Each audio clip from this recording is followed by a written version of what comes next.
because reconciliation between China and the Universal Church was a long-time dream of Mother Teresa. And in preparing to be with you today, I was trying to reflect as best I could on almost 30 years of being involved in a mother's dream of reconciliation between China and the Universal Church. And in doing it, I realized something that I had not realized in the process. Sister Prema spoke of the depth of Mother's appreciation of sacrifice and offering. Mother would often mention that a sacrifice was always part of something wonderful happening. And as I was reflecting on what's happened over 30 years, I realized that Mother made, at least that I'm aware of, 3 holy sacrifices so that reconciliation between China and the Universal Church happened. And that's what I want to share with you with that time today, what those holy sacrifices were like. And because of it, as I reflected more, I'm not surprised that Cardinal Parolin did say what he did, and I won't be surprised if something happens soon, because it was such Mother's dream and she made such sacrifices.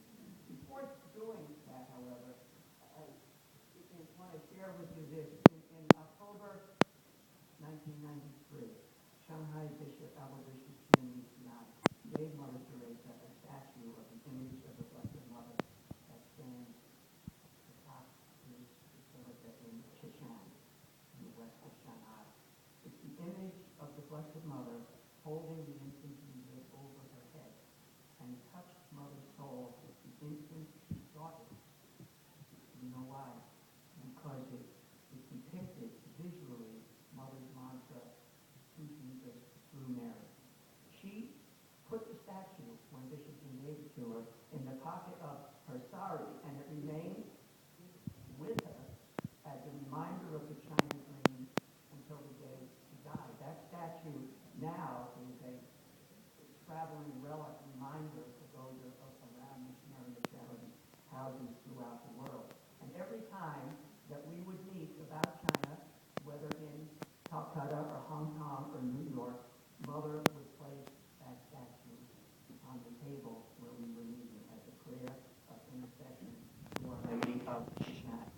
I was given the same replica statue, and here it is, the Blessed Mother holding the infant Jesus over her head, as if throwing our Lord and Savior into the world, or holding up from China to the world to see. Well, as Mother would do, I'll place it here as we reflect on her holy sacrifices. A replica, a large replica of this, much larger, I think it was made specially, is Cardinal Tong's, Hong Kong Cardinal Tong's Pastoral Center in Hong Kong. As you walk in, the first thing that you see is this huge replica of this same statue of Our Lady of Shishan. And not merely by coincidence, a smaller bronze statue of Our Lady of Shishan was given by Cardinal Tong to Pope Francis immediately after his election to the papacy. And it said that the statue remains on the nightstand next to the Pope's bed. Mother Teresa is always at work for China. So, with that, Mother Teresa, as many of you may know, long dreamed of her sister serving the people of China. And after bringing her sisters around the world, including to Russia, the United States, Muslim countries, China became and remained her focus. Indeed, Pope St. John Paul II asked her to live her final years as a bridge of love and mercy and reconciliation to China from the Universal Church. Mother first entered China in 1986, accompanied by our beloved Sister Dorothy M.C., at the invitation of Deng Kufang, who was then, in 1986, forming the China Disabled Persons Federation. While in Beijing, Mother also met with Liu Bainian, chair of the Chinese Catholic Patriotic Association. still fondly speaks of the grace of their time together, and just a few months ago reiterated that to me. During her brief stay, I was teaching at the University of International Business and Economics in Beijing. I was not yet a priest, but I was so elated when her picture appeared on the front page of the China Daily, the English newspaper in China, on newsstands throughout the city. Because discussions with Deng Pufang were positive, and given that he was the firstborn son of China's leader, Deng Xiaoping, Mother thought that her dream of an MC presence in China was about to be fulfilled. But it was not yet to be. Upon departure, Deng Pufang sadly told Mother that the time was not yet right. Sister Dorothy often recounted these days during our many meetings until she went to God just this past year. Mother was heartbroken, Sister Dorothy would recall. I later learned that opposition to collaboration was so strong among factions both in Beijing and the Vatican that even the Nobel laureate and the son of the president could not prevail. 3 years ago, Sister Dorothy, when she helped consecrate the shrine of Our Lady of Shashan in New York, recalled those days as a first holy sacrifice by Mother Teresa for reconciliation between China and the Universal Church. A second holy sacrifice was offered in October 1993. Mother was invited to visit officials in Beijing and Bishop Jin in Shanghai. Discussions had progressed, and she thought that this was the time that Deng Pufang had mentioned 7 years earlier. On arrival in Shanghai, which Mother had decided to visit first out of respect for Bishop Jin, no one was there to greet the Nobel laureate, Mother Teresa. Something had happened, and another heartbreak, a second sacrifice, was unfolding. She had brought with her 13 boxes of items common to all houses of the missionaries of charity. So sure was she that this was the time and this was the place, with no one there to meet her personally. Mother herself helped carry the boxes through customs. I was later told by officials that protocol required Mother to enter China first through Beijing. Her entry through Shanghai was viewed by hardliners as a subtle undermining of the government. After phone calls and petitions, Bishop Jin was permitted to welcome her the next day and invited her to the Shashan Basilica, and she was elated.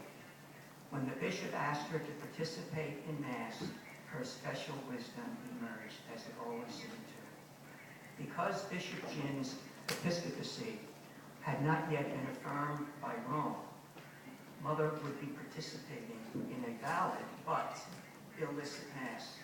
So she asked her chaplain, Father Bill Petrie of the Congregation of the Sacred Hearts, to concelebrate, saying to him, Father Bill, if you concelebrate, then it is licit, right?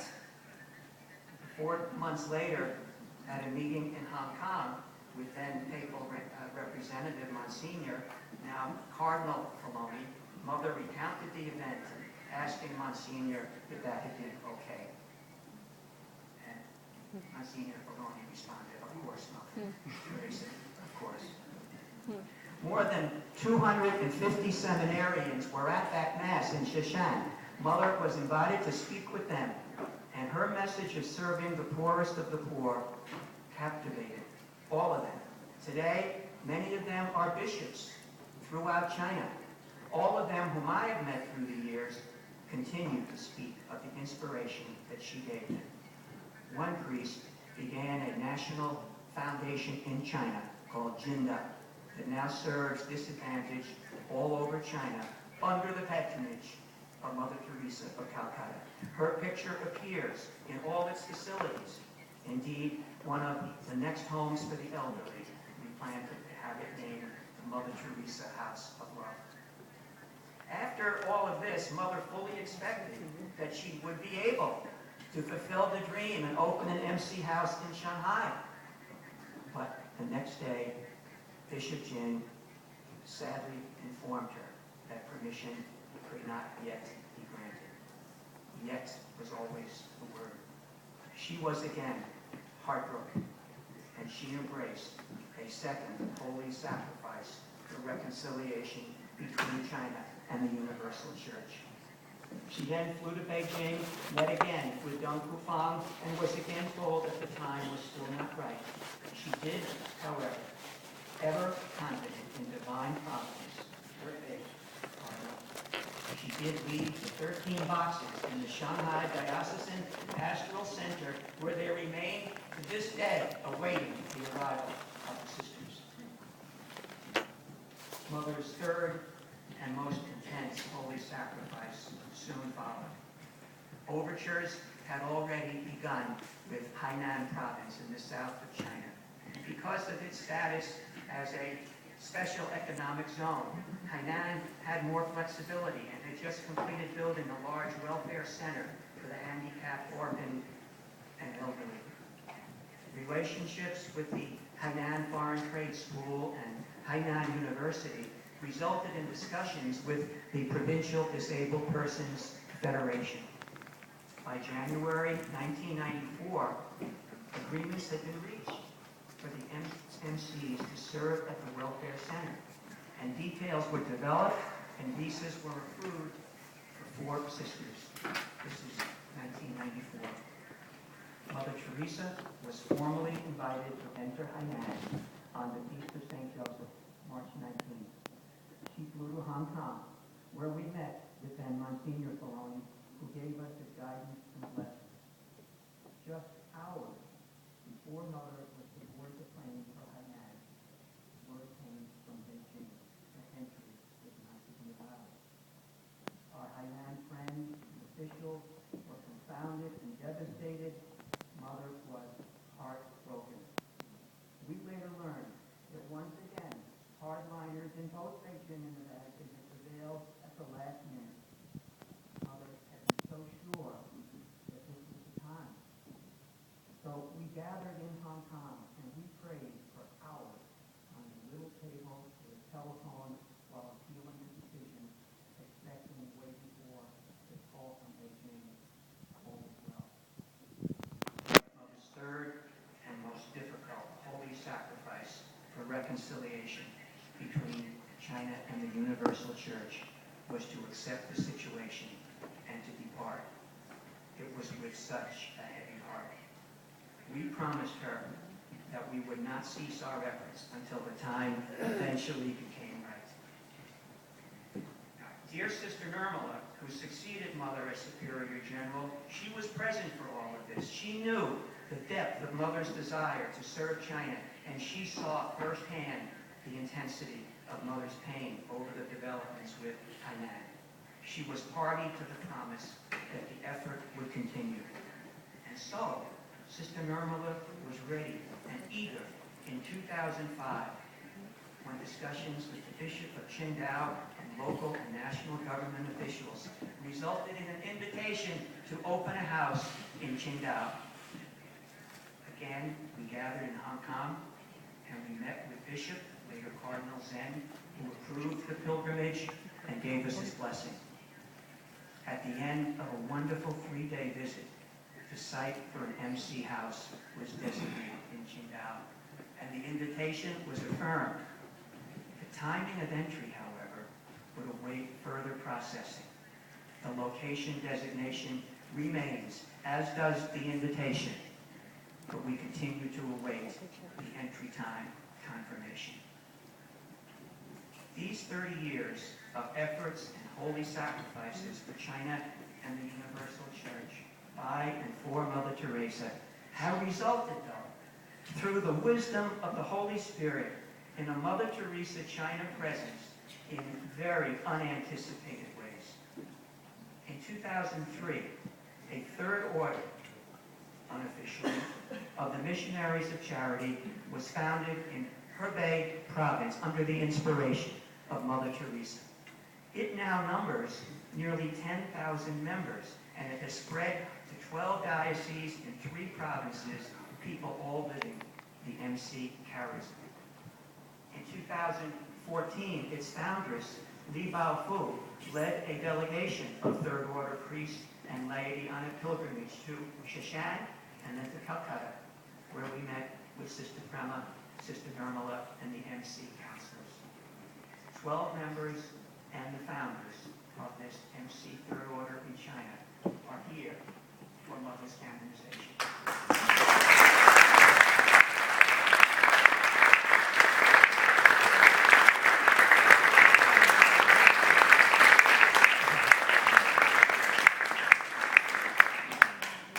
And in Hainan, the Welfare Center has thrived in the spirit of Mother Teresa.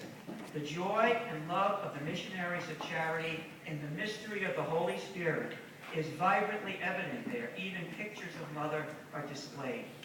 And while the sisters are not yet there formally, it seems that they sure are spiritually. In Shanghai, those 13 boxes needed for an MC house, they're still there, waiting the sisters.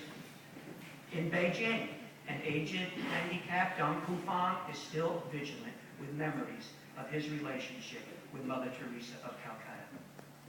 Throughout China, the Jinda Foundation responds to suffering in the spirit and under the patronage of Mother Teresa. The Qingdao plan is still intact, and hundreds of Chinese youth flock to Calcutta every month to volunteer at the Mother House throughout the year. Chinese bishops have made pilgrimages to the New York shrine of Our Lady of Shashan to pray specifically for reconciliation through the intercession of St. Francis Xavier, who died just on the shore of China. And Venerable, soon-to-be blessed, Limado Mateo Ricci, as the Jesuit missionary 400 years ago. And through the intercession of Venerable Xu Guanxi, Ricci's first Mandarin convert, and the Honorable Song Qingling, the Holy Mother of modern China, whom Mother admired, and of course, especially through the intercession of Blessed, soon-to-be Saint, Mother Teresa. Because of Mother Teresa's unwavering dream, her continuous prayer, and her 3 holy sacrifices, the day of reconciliation between China and the Universal Church approaches, as Cardinal Parolin testified earlier this week. May this day of grace arrive soon, since, as Mother's vision foresaw, the Church in China, given current demographic trends, could well be the largest Catholic community in the world within 20 years. Christ's fervent prayer for unity, that they be